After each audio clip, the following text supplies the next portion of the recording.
J'espère que le micro ne va pas faire des siennes comme last time. On entend les coups de téléphone de la colocation.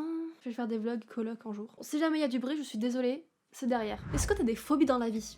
Par exemple, moi, ce que je peux te dire, en phobie un peu inhabituelle, même si beaucoup de personnes l'ont, j'ai la phobie de vomir. Ça s'appelle l'hémétophobie. Il y a des personnes qui souffrent un peu d'autres phobies, comme par exemple l'agoraphobie, qui est la peur de sortir et d'être dans un milieu public. Mais il n'y a pas que ça comme phobie dans la vie. Il en existe plein, avec des noms qui sont quasi imprononçables et qui sont très méconnus. Et aujourd'hui, j'avais envie de te parler d'une phobie qui n'est pas forcément très méconnue, mais qui n'est pas vraiment prise au sérieux par la société. C'est la phobie scolaire. Salut, moi c'était ça. J'espère que tu vas bien. Moi en tout cas, tout va bien. Il y a pas longtemps, j'ai lancé un appel à témoignages sur mes réseaux sociaux. Plus précisément sur mon Instagram, que je te glisse quelque part sur l'écran pour que tu puisses t'abonner, pourquoi pas, si jamais tu veux participer aux prochaines vidéos, tout se passe en story. J'ai donc lancé un appel à témoignages sur la thématique du jour, qui n'est autre que la phobie scolaire. Petit point vocable, qu'est-ce qu'une phobie? Une phobie, c'est une peur irrationnelle, une aversion très vive pour quelqu'un, quelque chose, une peur instinctive en fait de quelque chose. Et qu'est-ce qu'une phobie scolaire? Donc une peur, une aversion du milieu scolaire. Et oui, ça existe malgré les nombreux a priori que beaucoup de personnes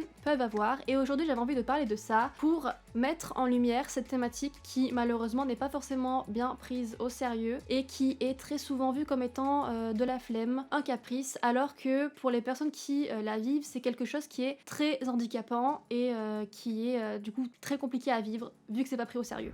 Aujourd'hui, j'ai deux histoires à te raconter. Deux personnes ont bien voulu témoigner par rapport à leur histoire avec la phobie scolaire. On va directement commencer avec l'histoire de Sarah.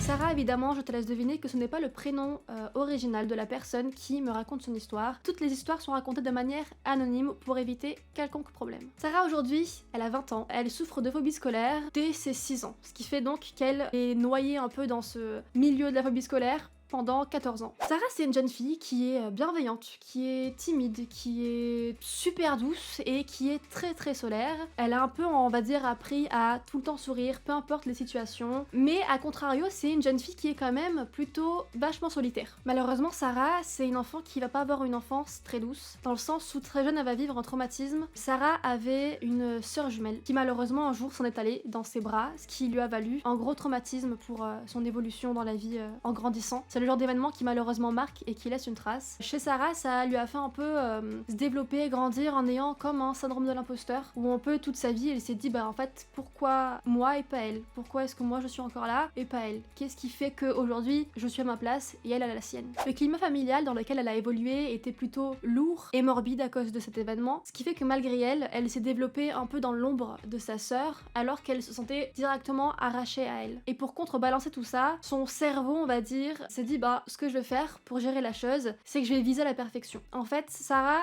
est devenue perfectionniste. Elle s'est dit bah vu que moi je suis là et que ma soeur ne l'est pas, ce que je vais faire c'est qu'aujourd'hui, à partir d'aujourd'hui, je vais être parfaite. Je vais être la meilleure sur cette terre et dans cette vie. Elle s'est donc directement mis une pression assez forte dès le plus jeune âge sur les épaules. Sarah et l'école, ça colle pas forcément bien. Pourtant Sarah se donne à la tâche, elle est sérieuse, elle est travailleuse, elle fait tout pour réussir dans ce qu'elle fait. Étant perfectionniste, elle veut être l'élève parfaite. Mais malheureusement, si quelque chose ne nous correspond pas, on aura beau faire les plus grandes choses du monde pour réussir à rentrer dans la petite place qu'on veut, si ça ne nous correspond pas, on aura beau tout faire, ça ne marchera pas. Très tôt, Sarah a compris quelque chose qui a commencé à la chagrer par rapport à la vie, par rapport à la société, qui est la hiérarchie. Ça commence dans le milieu scolaire, avec les évaluations. L'école, c'est un peu l'endroit où tu te dois d'avoir des bonnes notes si tu veux pouvoir ne serait-ce que t'imaginer un futur agréable. En fait, on t'apprend à être le meilleur de tous parce que sinon tu vas être catégorisé comme étant l'échec dans les yeux des adultes et dans les yeux de tes camarades. Sarah a donc senti cette pression malsaine qui était posée sur les enfants à l'école. Sarah finalement se sent écrasée par cette pression malsaine qui est déposée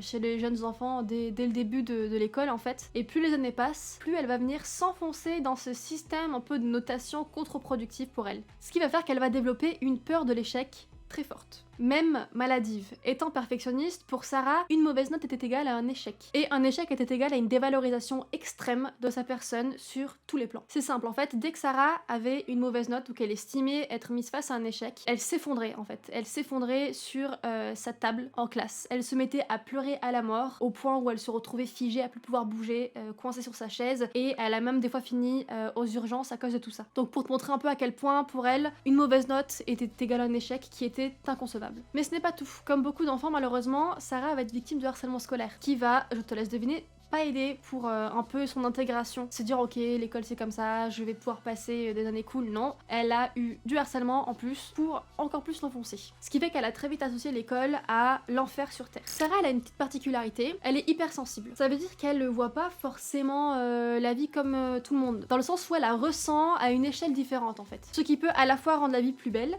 mais aussi des fois plus dure à vivre. Par exemple, les bruits, elle va pas les entendre comme tout le monde, et elle est très sensible au niveau de tous les sens. Et elle se retrouve aussi très vite envahie par les émotions d'un peu tout le monde, ce qui fait que dans le milieu scolaire, quand elle est dans la cour par exemple, elle va associer une émotion à chaque corps qu'elle voit dans la cour, et malgré elle, elle va venir s'approprier toutes ces émotions et les subir. En fait, Sarah avait un peu cette impression de mettre un pied dans une prison dès qu'elle dépasser le portail de son établissement scolaire. Si on regarde bien en fait, les établissements scolaires se ressemblent un peu tous. Un endroit fermé avec un portail où dedans il y a des petites salles où on se retrouve tous assis à une chaise et on observe quelqu'un, on écoute quelqu'un qui nous dicte la vérité, pendant des heures en fait. Et certaines fois on n'a même pas le droit à des pauses en fait. On apprend, on va dire, à se déshumaniser. Du moins c'est comment moi je vois la chose. En classe, il n'y a pas vraiment de place à être humain. Par exemple, tu n'as pas forcément le droit de manger en classe, tu n'as pas le droit de boire en classe. Demander d'aller aux toilettes, c'est compliqué pour certains professeurs. Donc en fait, tout ce qui peut être vu comme étant un besoin vital ne l'est pas vraiment en cours. Et les sonneries. Par exemple, les sonneries avaient tendance à oppresser Sarah à tel point où elle venait jusqu'à faire des crises d'angoisse. Des crises d'angoisse qui finalement ont commencé à créer un genre de mécanisme chez Sarah. Elle s'est dit ok bon,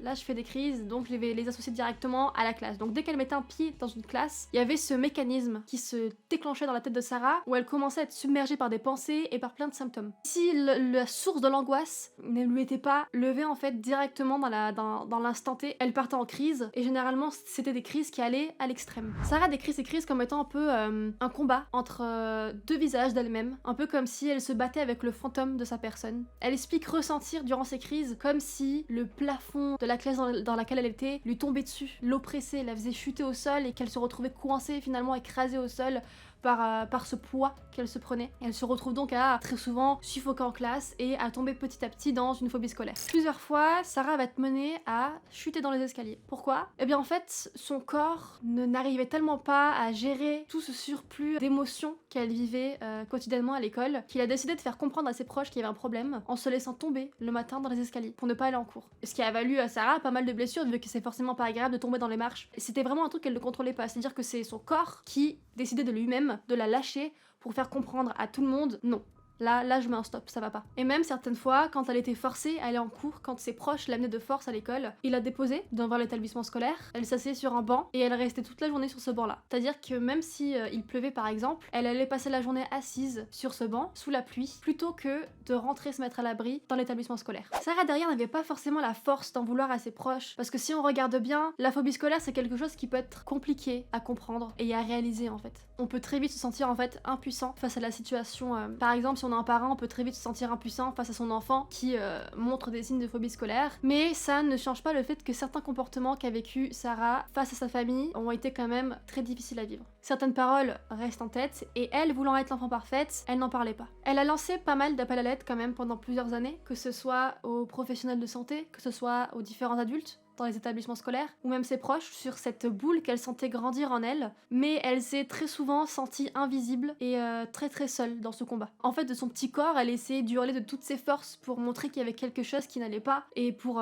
montrer, on va dire, l'importance du mal-être auquel elle était mise face tous les jours. Un jour, Sarah prend la route direction l'école. Elle sait que ce jour-là, elle va être évaluée, qu'il y a une évaluation qui est prévue, elle déteste ça, mais elle s'y rend quand même. Elle persévère et elle arrive à passer le portail ce jour-là. Elle passe les premières portes et là elle arrive dans sa classe et directement elle se sent aspirée par sa classe en fait. Mais elle n'a pas d'autre choix que de prendre sa place finalement sur sa chaise en face de son bureau pour commencer son évaluation. Et c'est là que tout commence. Du moment où Sarah s'assoit, elle sent cette boule qui fait son apparition et qui petit à petit commence à grandir et prend de plus en plus de place en elle jusqu'à la faire s'étouffer, jusqu'à qu'elle se sente suffoquée. Sa vision devient floue, elle ne se sent plus vraiment comme elle-même et là elle est juste à la recherche d'une seule chose, de la bienveillance. Alors, elle pleure. C'est comme ça que son corps évacue la chose. Elle pleure à la mort. Autour d'elle, tous ses camarades essayent de passer leur évaluation. Le professeur est là aussi, bien évidemment. Mais le professeur s'impatiente au vu du comportement de Sarah. C'est-à-dire que, étant donné qu'elle pleure, elle vient déranger les élèves autour. Et ça, le professeur ne peut pas l'accepter. Il va donc décider de la faire sortir, en lui ordonnant de sortir. Sauf que Sarah ne peut pas bouger. Elle est coincée sur sa chaise à pleurer.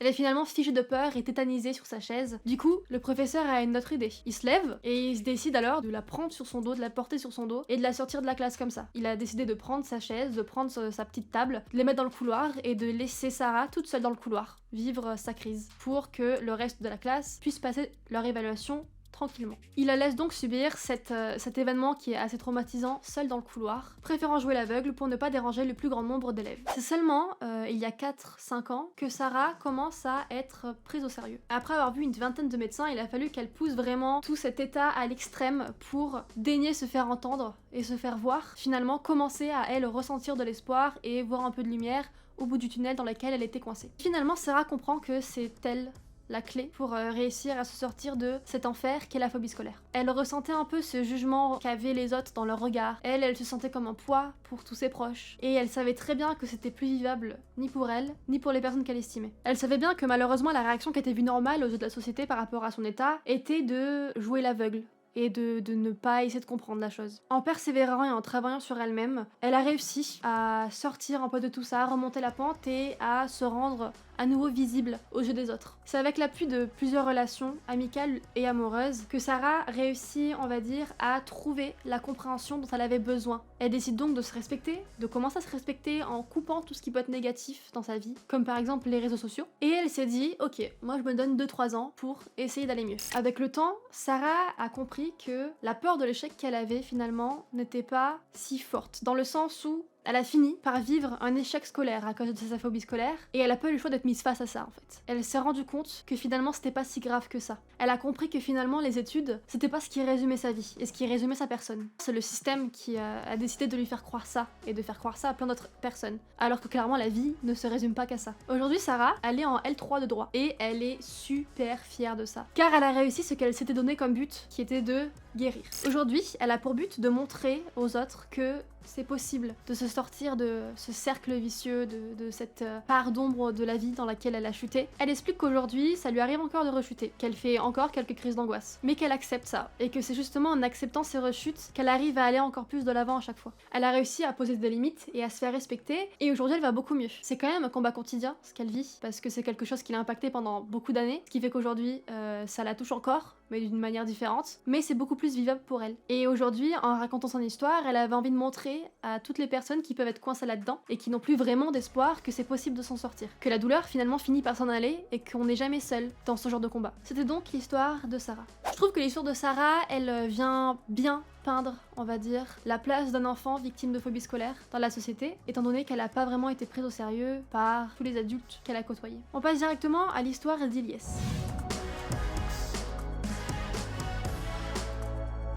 Ilyes, aujourd'hui, il a aussi 20 ans. Son histoire commence quand il est en 6ème. Humainement, Ilyes, c'est un enfant qui est timide et qui a tendance à être renfermé sur lui-même. En écho avec l'histoire de Sarah, Ilyes a lui aussi vécu du harcèlement scolaire. Un harcèlement scolaire qui était basé sur les mots. Il était très souvent moqué par rapport à son physique. Mais pendant une période, il arrivait à ne pas du tout porter cas à ce genre de remarques. Ce qui a fini par frustrer ses harceleurs, qui finalement n'arrivaient pas à lui faire du mal et à le toucher. Ce qui a mené au fait qu'ils arrêtent de le harceler. C'est seulement à la rentrée, après les vacances, qu'un événement vient un peu tout bousculer. L'arrivée d'un nouvel élève, Anthony. Anthony venait d'être viré de son collège parce qu'il avait frappé un autre élève. Et dès son arrivée dans le collège d'Ilyes, il a décidé de prendre Ilyes comme nouvelle victime à viser. Et il a commencé en lui donnant beaucoup de surnoms. Des surnoms comme, je cite, hippopotame, bouboule, gros tas de merde. Mais là encore, Ilyes a fait preuve de grande force en ne calculant aucun surnom, aucune remarque de la part d'Anthony. Il était, on va dire, entouré harcelé à ce moment-là par des amis qui prenaient continuellement sa défense, donc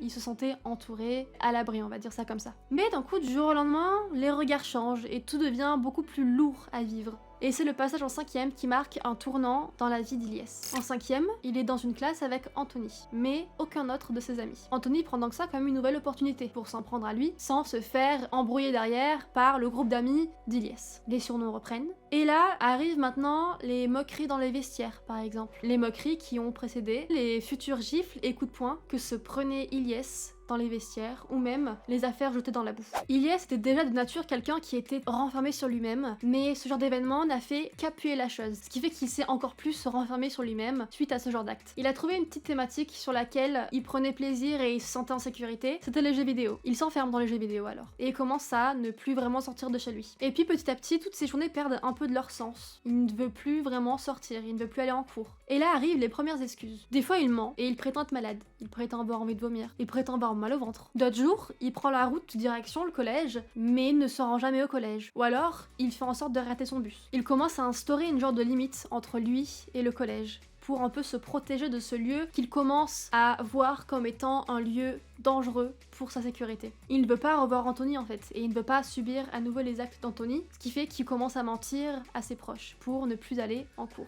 On passe directement en 4e. Déjà que le climat était très difficile à vivre pour Ilyes, les vacances n'ont pas du tout aidé. Au contraire, Anthony a pu se créer un petit groupe d'amis qui va reprendre Ilyes comme victime numéro 1. Plusieurs élèves de septembre à décembre vont donc décider de se défouler sur Ilyes durant l'année. Ilyes, lui, n'en parlait pas. Il subissait juste les coups et apparemment personne ne remarquait ça. Et petit à petit, à force de subir ce genre d'actes, il a commencé à se dire bah finalement peut-être que je mérite tout ça. Peut-être que je l'ai cherché, peut-être que c'est normal ce genre de comportement envers moi. Il finit carrément à espérer un jour disparaître de ce monde. Va jusqu'à même lui-même essayer de se faire disparaître. Et c'est son cousin qui va venir lui sauver de justesse la vie. Et c'est là qu'Ilyes prit pour la première fois la parole par rapport à tout ce qu'il vivait depuis 2 ans maintenant avec Anthony et ce groupe d'amis. Il se permit donc d'expliquer tout ça à son cousin, mais il lui demanda de garder silence et de ne pas en parler. Mais après cet événement, la vie reprit son cours comme si de rien n'était. C'est un jour de février qu'Ilyes se réveille, un matin de semaine, avec la boule au ventre. Il sait qu'il doit aller en cours, mais il ne veut vraiment pas y aller. Il a déjà trop prétendu être malade auprès de ses parents, il sait que là, s'il le refait, ça ne va pas passer, et il ne pouvait plus se permettre de sécher les cours ou de prétendre rater son bus. Il était donc mis face à un dilemme. Aller en cours, ou alors trouver une nouvelle manière pour ne pas y aller.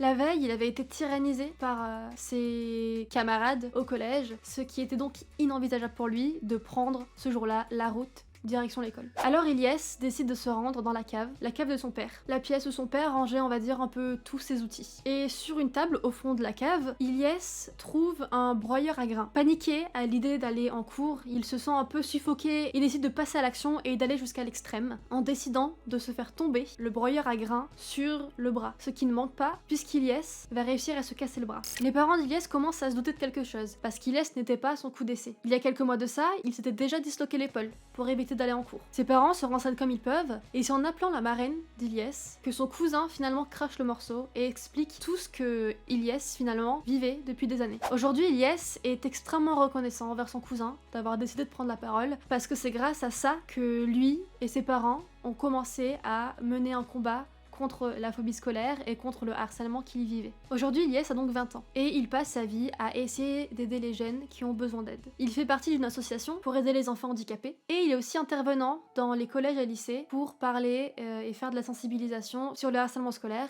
et ses conséquences. En racontant son histoire, il espère de tout cœur pouvoir aider des personnes vivant ce genre de situation-là et dissuader ces personnes d'aller à l'extrême, comme lui il a pu faire dans sa vie. Et de ne pas faire l'erreur de croire qu'ils sont le problème et qu'ils ont cherché tout ça. Et qu'ils surtout ne s'en sortiront pas. C'était donc l'histoire d'Ilyes. C'était un épisode qui, je trouve, était plutôt dur à raconter, avec des événements assez lourds à entendre, mais je trouvais ça important d'en parler pour montrer que la phobie scolaire, c'est vraiment quelque chose qui pousse à bout la personne qui la vit finalement. Et que c'est pas juste une manière de sécher les cours par pur plaisir. C'est quelque chose qui peut aller jusqu'à nuire l'enfant qui l'a subi s'il n'est pas épaulé derrière. Comme d'habitude, je t'invite à envoyer un maximum de force à Ilyes et Sarah qui ont bien voulu nous raconter leurs histoires avec la phobie scolaire aujourd'hui. Merci à eux. On vous envoie plein d'amour et de force. Si jamais tu as une idée d'une prochaine thématique sur laquelle on pourrait discuter, je t'invite à la laisser en commentaire. Si t'as aimé cet épisode, je t'invite à laisser un pouce bleu, pourquoi pas t'abonner et activer la cloche cloche pour être tenu au courant dès qu'une nouvelle vidéo sort. Merci beaucoup de m'avoir écouté et sur ce, je te dis à la semaine prochaine. Take care. Oh là là.